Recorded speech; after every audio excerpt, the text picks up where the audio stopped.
Hey, what's up YouTube? Goratha here. Today I'm going to talk about the Volcanic Fissure Ancestral Commander character that I least started in Legacy of Frisia. This will be an update of my day 1 and 2 and how it went. I'm going to talk about everything I learned from that, and talk about my current character and what I'm going to do to improve it. So far, the character has been really fun, honestly. I farmed the Volcanic Fissure snaking in normal lab. Took me only a couple tries. And ever since then, it's been just going really well. The campaign was really smooth. All my map progression was really smooth. And I've already done a couple T17s with 4 stones already. So the character is working pretty well. And currently I'm still using axes. The axe setup is a little bit different than the mace setup. I want to talk about the differences here in a second. But yeah, axe setup, honestly good enough to clear the whole game. So if you want to say axes, it's completely fine. The mace setup, the min-max setup, quite a bit more damage.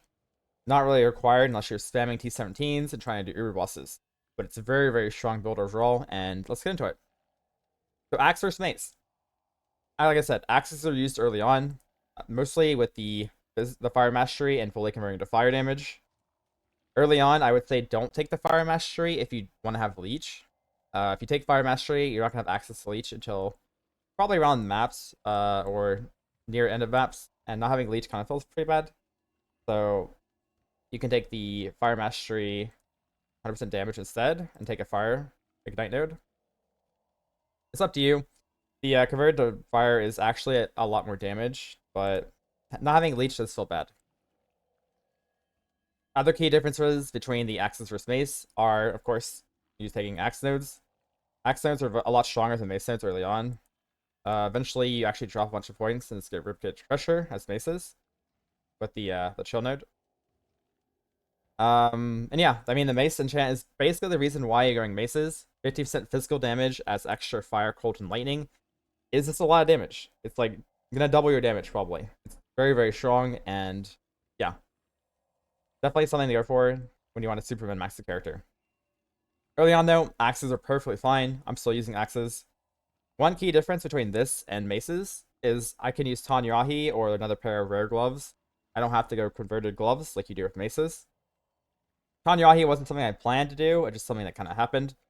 Adrenaline's pretty nice, honestly, and yeah, the extra taxi's pretty nice as well. So it's not bad, honestly. Once you go maces, you need to switch these for cold converted gloves, though, like cold implicit and cold on the gloves themselves. Looking for 40% cold converted, so you can run Trinity. Now, Trinity is something that a lot of people are struggling with. I would only go Trinity once you go maces. This is because you get a bunch of extra fizz as cold, fire, lightning, and you also get the converted. Trinity is a bit finicky though. Sometimes it won't work. You need extra cold damage then. Maybe hatred to make it more consistent. You want to try that end game, or just some extra cold damage somewhere. You really don't want to have any fire nodes though. Like these, for example, get dropped completely. And yeah, what you're looking for ideally is that your cold damage on Volcanic Fissure is snaking. Just imagine we had cold damage here. You want your top end cold damage to be higher than your bottom end men fire damage. So sometimes your cold damage will do higher damage than your fire damage, and that way it'll proc Trinity. The Trinity works by giving you the opposite exposure or the opposite resonance of the damage you're doing. So for example, you're doing cold damage, it'll give you fire and lightning resonance. If you're doing fire damage, it'll give you cold and lightning. So if you do fire and cold damage occasionally, you'll get all 3 of them, and Trinity will work. That's the main thing you're looking for. Auto exert Warcries. So I'm currently doing Seismic and Intimidating, and that's the only 2 I'm doing. I'm self-casting Infernal, Battle May Try, and Rallying Cry. To be honest with you, this is a little overkill though. The only reason why I'm doing this is because I wanted to run Hailed with Ash, and I'm saving a little bit of reservation with that, plus the reservation mastery.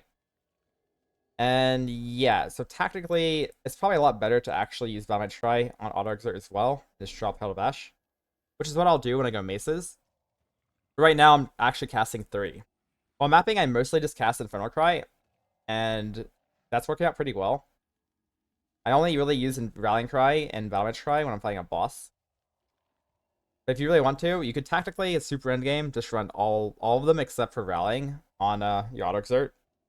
You will lose a bit of fire damage, but honestly, with the mace setup, this might actually be better for Trinity anyways.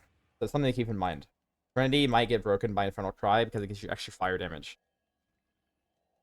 Anyways, this is all I want to talk about with the Warcries. Or there's actually one more thing. The men charge thing on your mastery, this is how you're getting endurance charges out of combat. So when you use Enduring Cry and you have this mastery, it'll just give you endurance charges. Endurance charge uptime has seemed to be a problem for some people. I'm currently dealing with it myself by doing the Enduring Cry occasionally, and also using Charge Duration Mastery. This combined with On Kill from Disciple and Yielding, and Endurance Charge of My Son, keeps my endurance charges up pretty much 100% of the time. If you really don't want to deal with it at all, you can go for Endurance Charge every X seconds on Chest Piece. This will make it so you don't have to worry about it at all, basically. And definitely a viable option in the game. Mana and the leech. So early on, you may have issues with mana. I use a mana pot until super endgame, basically. You don't really have to use it all the way there, but it just felt comfortable to me, so I just kept using a mana pot. The way we deal with mana is actually by taking Cannibalistic Ready early. This makes some of our life costs, or some of our mana costs as life. And we take the life mastery. So some of our life costs as mana instead. These two things combined make mana costs a lot more manageable. And later on, you do switch to the minus mana on rings and amulet. And you're looking for Warcries can't be exerted on your other ring. This can be on belt as well, which is pretty much ideal for when you switch to yoke, because you can't craft either on yoke, and yoke is a pretty big upgrade. But yeah, ideally you get two of these. This will make using a tincture a lot easier, having double minus mana costs. Make your almost everything you do cost almost no mana, which makes using tincture a lot better, especially when you have mana leech as well. And yeah, Admonisher. So Admonisher is definitely the anoint I'm going for endgame and the one I'm using right now. I think on paper, Force of Nature is probably a little better, but Admonisher adds a lot of quality of life through Warcry speed. We do lose a little bit of Warcry speed by playing Ancestral Commander, so I like Admonisher a lot. This also gives a bunch of extra damage every time you Warcry, so that's pretty nice as well. But yeah, it's pretty much everything I learned about the character, and yeah, it's popping off. I'm enjoying it a lot. I tried to answer all the questions you guys had. If you guys have any more questions, make sure you comment in the comments below. I'll try making a video and update again once I switch to maces and figure out exactly how the mace setup's going to work. But yeah, that's my plan, and I'm really enjoying the league and the character, and I hope you guys are as well. And yeah, as always, thanks for watching, everybody, and I hope you guys have a good league. See ya.